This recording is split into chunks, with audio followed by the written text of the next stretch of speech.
Halo, selamat pagi teman-teman semua. Selamat datang kembali ke episode yang ke-6 pada Bible Study mengenai topik penganiayaan yang akan datang dan pengakuan akan Yesus. Sebelum kita mulai, kita biasakan diri dulu untuk memulai aktivitas kita semua dengan berdoa. Mari kita satukan hati, kita berdoa.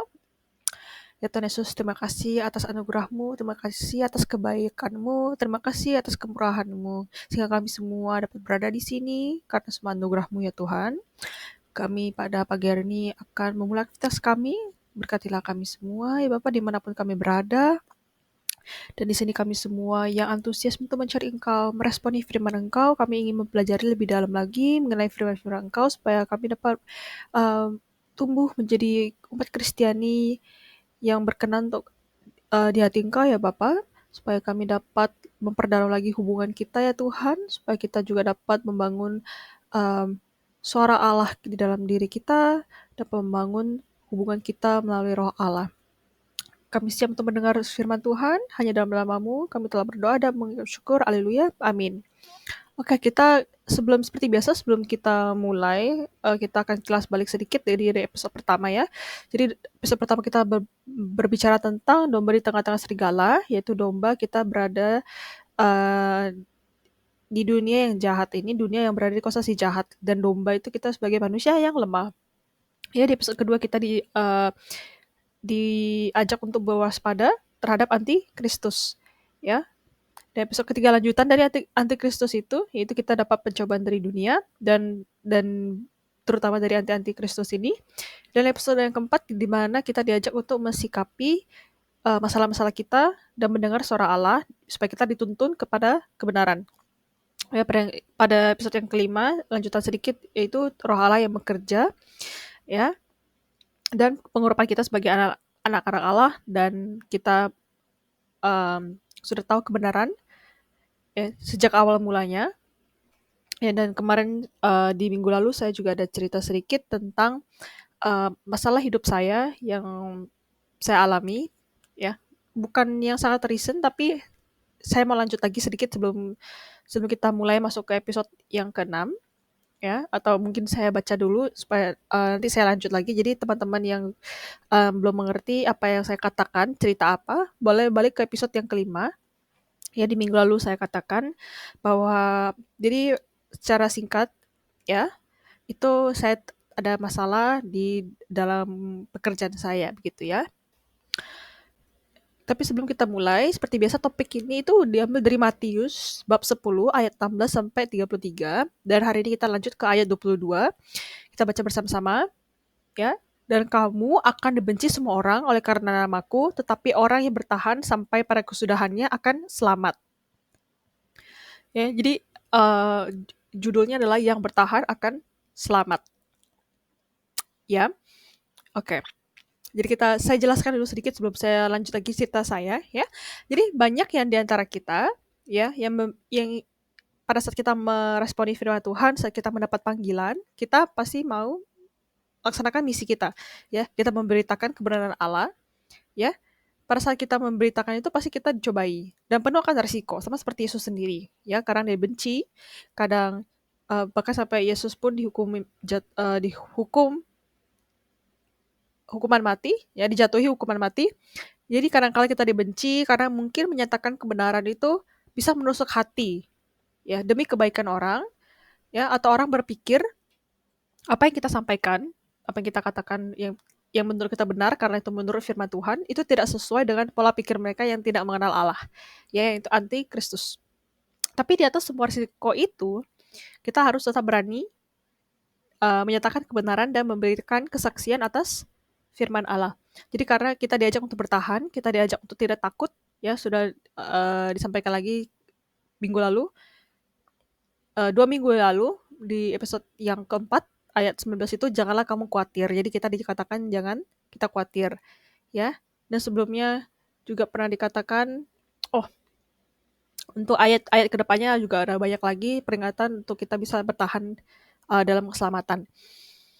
Ya, jadi sekali lagi pasti ada semua ada risikonya, ya. Kita tetap diajak ya untuk berani menyatakan kebenaran dan memberikan kesaksian atas firman Allah. Jadi jangan sampai pada saat kita ketakutan, pada saat kita rasa kita tidak kuat lagi, kita bisa sampai menjual Kristus, dan jangan sampai kita lakukan demikian. Ya jangan sampai kita menjual Kristus demi kepentingan duniawi. Memang sulit karena kita hidup secara duniawi. Ya, fisik kita, tubuh kita itu ada nyata di dunia. Jadi banyak sekali orang-orang yang tidak mengenal Allah, orang-orang anti Kristus itu hidup menurut daging. Bahkan saya sendiri kadang juga jatuh ke dalam dosa karena keinginan daging. Ya, yaitu di mana sangat bertentangan dengan roh. Makanya sangat sulit untuk kita hidup dalam roh. Jika roh kita lemah dan roh kita itu jauh dari Allah, maka kita rentan jatuh ke dalam dosa dan kita itu manusia yang lemah gitu. Tetapi jika kita itu terus mencari Tuhan, kita terus haus akan kebenaran dan firman Allah, kita bisa yakin bahwa semua itu terjadi. Pada saat kita pegang janji Allah, saat kita akan terus bertahan, kita terus menuai, ya mungkin pada suatu saat nanti pasti saudara-saudari pasti bertanya-tanya kapan saya harus menuai, sampai kapan saya akan diberkati. Ya, kita tidak usah, itu kan pernah saya ceritakan di minggu-minggu sebelumnya, bahwa kita tidak perlu menuntut Tuhan semua yang akan memberikan pada waktu yang tepat. Mungkin tidak di dunia ini, tapi di akhirat. Jadi kita nggak usah khawatir, karena kita udah di save a spot in heaven, and we don't need to worry about it. Oke? Tapi hendaklah kita berhati-hati, karena si jahat itu sudah licik. Ya, dia hebat memanipulasi orang-orang Kristen yang mencari roh Allah, malah ketemunya roh anti-Kristus. Jadi ada istilahnya roh anti-Kristus. Jadi jangan pikir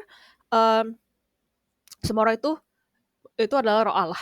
Harus kita uji, ya kita saring perkataan orang yang mungkin menurut kita tidak sesuai dengan firman Tuhan, ya. Karena saya sendiri juga ketipu, ya, terdengar sangat menggiurkan begitu ya.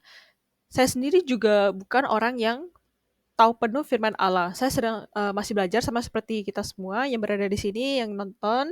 Kita semua sering belajar, ya kita tidak ada istilahnya saya di sini paling pintar, saya di sini paling suci, nggak ada demikian. Tetap Tuhan kita lah yang benar-benar atas di segala makhluk-makhluk yang ada di dunia ini, pasti tentunya, karena dia adalah pencipta kita tidak bisa melebihi Tuhan sendiri. Itu tidak akan mungkin. Ya, kadang kita disesatkan karena kedengarannya betul atau menarik ya, padahal itu dari nabi-nabi palsu dan memberi kesaksian. Ya, banyak sekali orang yang memberi kesaksian di tengah jalan, misalkan mungkin terdengar sepertinya benar, sepertinya masuk akal, ya. Tapi nabi-nabi itu nabi-nabi yang palsu pada saat mereka memberi kesaksian. Roh yang tidak mengaku Yesus, dan itu semua itu adalah antikristus. Jadi, roh antikristus akan saya bacakan suatu kutipan dari ayat. Jadi roh Allah itu jauh lebih besar dari roh apapun, ya, dan roh dari dunia. Ya, jadi roh dari dunia itu berbicara tentang kedagingan dan hal-hal duniawi. Jadi kalau misalnya saudara-saudara bingung apa yang saya maksud, kita boleh baca di 1 Yohanes 4 ayat 1 sampai 6, agak panjang ya. Jadi judulnya adalah roh Allah dan roh antikristus. Ya, kita baca dari ayat pertama, kita agak cepatkan sedikit ya, mungkin karena ada banyak topiknya pada hari ini. Ya. 1 Yohanes 4 ayat 1 sampai 6. Yang pertama, saudara-saudaraku yang kekasih, janganlah percaya akan setiap roh, tetapi ujilah roh-roh itu apakah mereka berasal dari Allah. Sebab banyak nabi-nabi palsu yang telah muncul dan pergi ke seluruh dunia. Ayat kedua, demikianlah kita mengenal roh Allah. Setiap roh yang mengaku bahwa Yesus Kristus telah datang sebagai manusia berasal dari Allah. Yang ketiga, dan setiap roh yang tidak mengaku Yesus tidak berasal dari Allah. Roh itu adalah roh antikristus, dan tentang dia telah kamu dengar bahwa ia akan datang, dan sekarang ini ia sudah ada di dalam dunia. Yang keempat, kamu berasal dari Allah, anak-anakku, dan kamu telah mengalahkan nabi-nabi palsu itu. Sebab roh yang ada di dalam kamu lebih besar daripada roh yang ada di dalam dunia. 5. Mereka berasal dari dunia, sebab itu mereka berbicara tentang hal-hal duniawi, dan dunia mendengarkan mereka. Yang keenam, terakhir, kami berasal dari Allah. Barang siapa mengenal Allah, ia mendengarkan kami. Barang siapa tidak berasal dari Allah, ia tidak mendengarkan kami. Itulah roh kebenaran dan roh yang menyesatkan. Jika saudara-saudara baca Alkitab ini dengan penuh seksama, ya, kalau kita perhatikan baik-baik bersama-sama, roh yang benar, roh Allah, itu R-nya besar.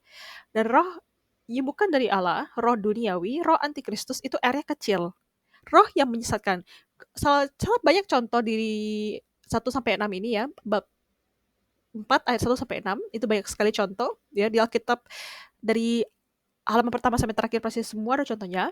Di situ kita ambil dari yang 6 ya, di situ dilihat dari sentence yang paling terakhir, itulah tandanya roh kebenaran, itu R besar, dan roh yang menyesatkan. Ya, saudara-saudara lihat semua deh. Ya, itu R-nya yang roh Allah itu besar dan roh yang dari dunia itu kecil. Ya. Maka daripada itu sulit untuk kita hidup menurut roh Allah ya, R besar. Karena roh kita itu jauh dari Allah dan kita dosa akan lemah. Ya, semua masalah hidup yang kita alami akan Tuhan perbaiki semua di akhir nanti. Ya, apalagi saat kita setia menuai ya dan tidak berbuat apa-apa. Misalkan ini lanjut dari yang bertahan yang tadi ya, yang Matius 10:22. Jadi pada saat kita menuai dan kita tidak mendapat apa-apa dan doa kita tidak jawab dan lain sebagainya, kita tidak mendapatkan berkat dan lain sebagainya. Tapi Tuhan sendiri mengatakan pada kesudahannya akan selamat. Memang kita tidak dijanjikan hidup enak dan mewah mengikuti Tuhan di dunia ini ya, tetapi di akhir nanti kita telah dijanjikan dan diwariskan kerajaan Allah ya. Dan benefit itu jauh lebih besar daripada dunia yang bisa berikan. Ya, menjadi ahli waris Tuhan bukan berarti kita mengejar berkat di mana Yesus sendiri dihukum mati. Yesus tetap menuai kebenaran sampai akhirnya mukjizat penyembuhan. Ia melakukan yang disampaikan oleh Bapaknya. Tetapi Yesus akhirnya bangkit, mengalahkan maut, dan mendapatkan posisi spesial di surga. Ya. Jadi kita di sini harusnya membangun karakter serupa dengan Allah, serupa dengan Kristus. Memang di dalam dunia ini banyak sekali roh antikristus. Ya, pada saat kita dicobai dan lain sebagainya, ya balik lagi ke roh Allah ini, itu singkat aja, saya tidak mau terlalu lama di bagian sini. Tapi sudah kita katakan berkali-kali roh antikristus, contoh-contoh antikristus, ya sudah 2 episode kita katakan lagi. Jadi yang ini saya ingatkan lagi, ya, ujilah roh-roh itu, apakah mereka berasal dari Allah atau tidak. Ya karena banyak sekali nabi-nabi palsu yang telah muncul dan pergi ke seluruh dunia. Nabi-nabi berarti itu orang yang tahu kebenaran, seperti equivalent dengan pendeta ya misalnya atau pastor. Mereka yang kita anggap ya kita umat biasa mungkin tidak mungkin Anda kurang antusias, kurang meresponi firman Tuhan. Kita merasa apa yang dikatakan, mereka yang berdiri di mimbar, mereka yang berdiri di depan altar merasa itu kita umat biasa itu benar. Karena kita kurang tahu akan kebenaran. Jadi kita harus hati-hati saat orang katakan. Ya, tetap harus semua berlandaskan kasih Allah, firman Allah. Ya. Jadi roh apapun yang tidak mengaku Yesus itu bukan berasal dari Allah. Ya, dan kita itu berasal dari Allah. Di ayat keempat kita berasal dari Allah, anak-anakku, dan kamu telah mengalahkan nabi-nabi palsu itu. Sebab roh, ya R besar, yang ada di dalam kamu, lebih besar daripada roh yang ada di dalam dunia. Jadi roh di dalam kita itu bukan dengan R kecil, itu R besar, yaitu dari roh Allah, yang sudah kita diurapi sebagai anak-anak Allah, yang sudah kita bahas lagi di episode sebelumnya. Jadi kita ini dapat roh Allah, roh yang spesial. Ya bukan dari dunia. Ya dan harus kita gunakan itu. Ya, dan mereka yang berasal dari dunia ayat kelima ya, mereka yang berasal dari dunia itu mereka berbicara tentang hal-hal duniawi dan dunia mendengarkan mereka. Saat kita secara tidak sengaja, saat kita rentan dalam dosa, kita lemah, dunia mendengarkan mereka. Kita mendengarkan hal-hal duniawi. Ya, mereka ini siapa? Nabi-nabi palsu. Ya. Dan ayat terakhir, kami berasal dari Allah, barang siapa mengenal Allah, ia mendengarkan kami.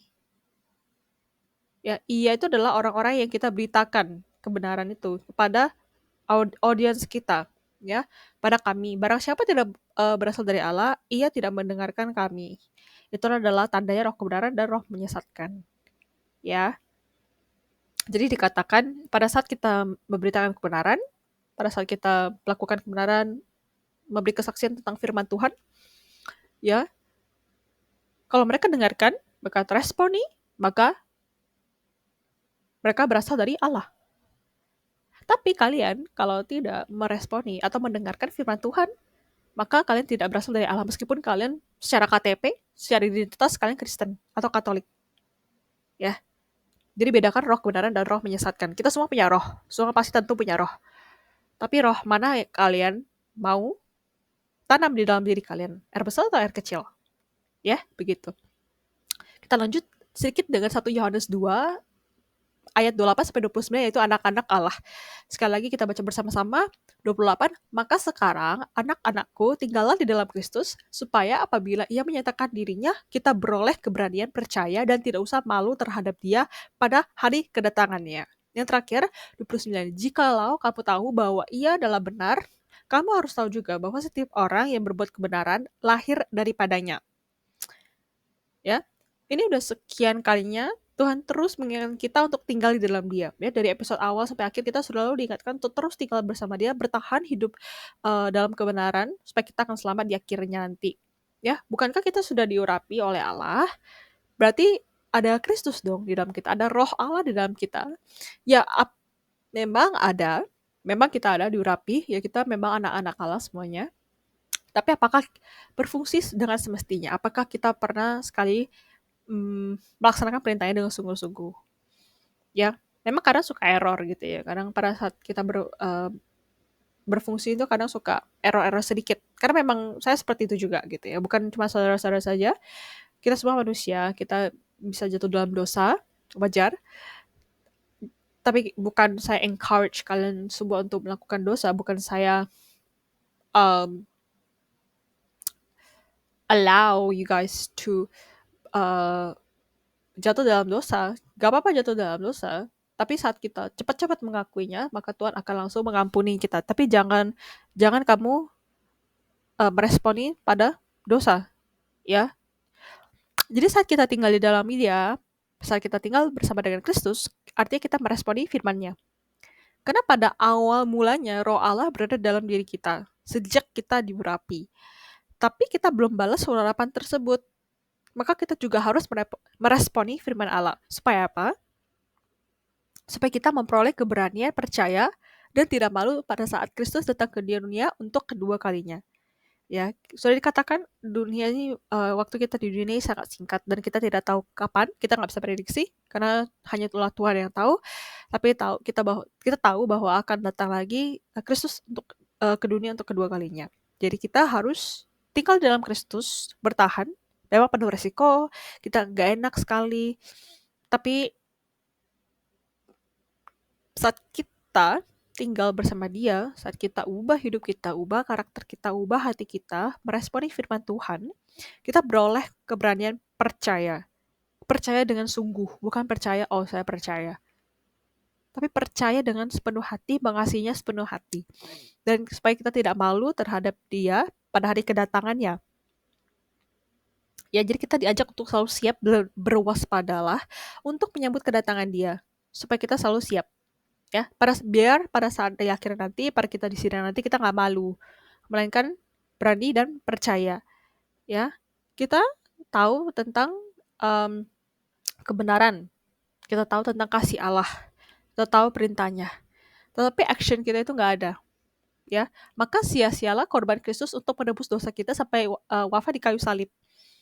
Ya, betapa besar kasih Allah sampai bisa mengorbankan anaknya demi kita. Betapa sakitnya yang sampai Yesus harus disalibkan. Ya, untuk dosa yang ia tidak lakukan. Ya. Jadi jangan kita lihat masalah hidup kita sekecil apapun atau sebesar apapun yang harus kita lewati. Ya. Jangan sampai kita terlalu fokus dalam masalah sampai kita menjual Kristus. Ya. Kita harus selalu bertahan, tinggal di dalam Dia, dan kita bisa aja berani. Memang terdengar sekarang mengerikan, sangat rasanya kayak tidak mungkin kita bisa melakukan itu gitu. Merasa itu sangat mengerikan. Tapi saat kita tinggal di dalam Dia, kita beroleh keberanian. Dan itu benar sekali. Saya akan cerita singkat sedikit lagi ya. Jadi kita lanjut dulu sedikit, bisa kita lakukan ini semua saat kita membangun relasi yang tepat dengan Allah. Relasi yang tepat dengan Allah. Semua orang ada relasi dengan Allah. Tapi jika kamu memiliki maksud dan tujuan yang tidak berkenan di hati Allah, maka itu bukan persembahan yang sejati. Karena persembahan yang sejati adalah pada saat kita tidak menuntut apapun, kita sangat mengasihi Allah dengan sepenuh hati tanpa syarat. Ya, saat hati kita tulus mengasihi Tuhan dan sesama, saat kita betul-betul mengasihi Allah, maka otomatis kita akan melaksanakan semua perintahnya. Ya, pada saat kita masih melakukan dosa, maka kita belum sepenuhnya mengasihi Allah. Ya, kita memang mengasihi Allah, tapi apakah kita mengasihinya dengan sungguh-sungguh? Belum tentu.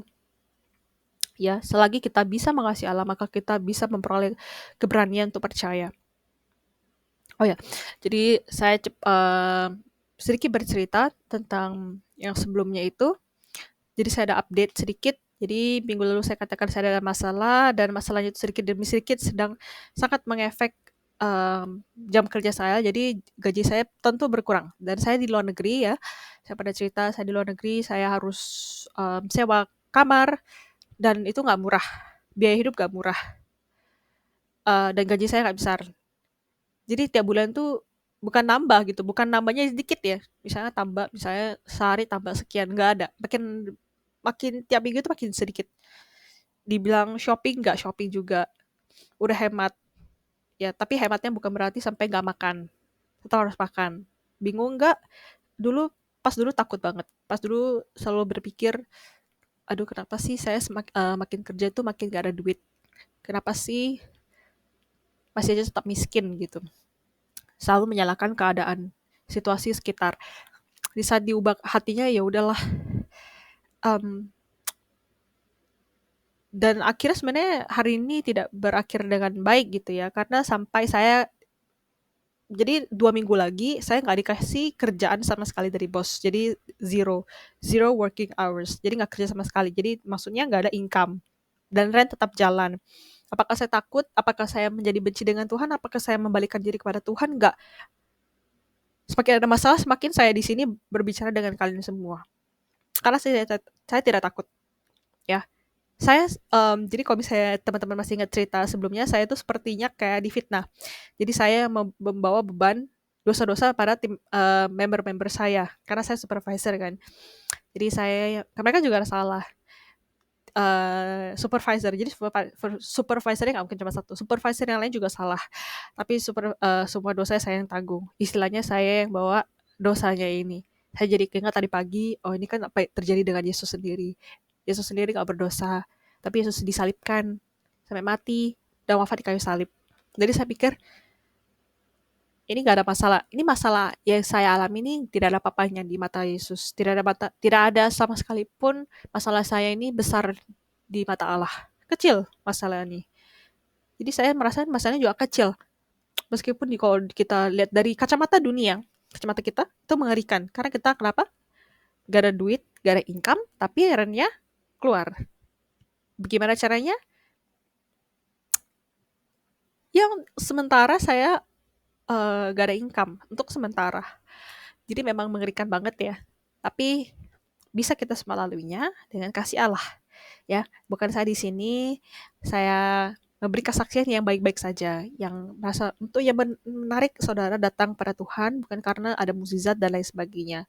Saya tidak banyak ada cerita tentang itu, tapi rata-rata saya cerita tentang hal-hal yang gak enak.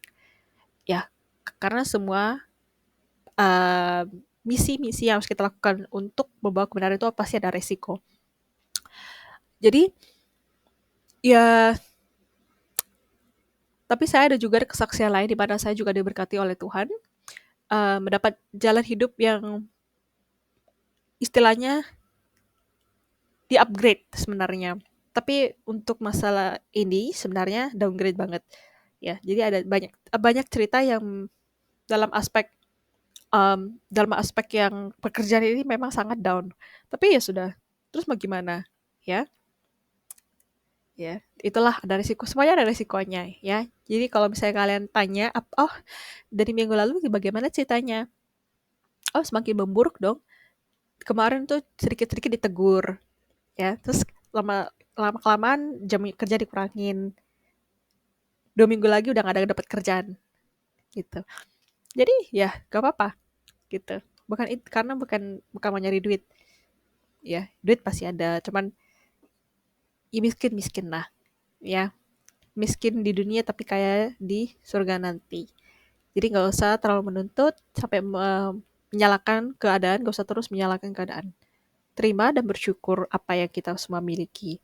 Oke, begini saja dengan cerita hari ini. Kita jumpa lagi di episode selanjutnya. Tuhan Yesus memberkati saudara-saudari.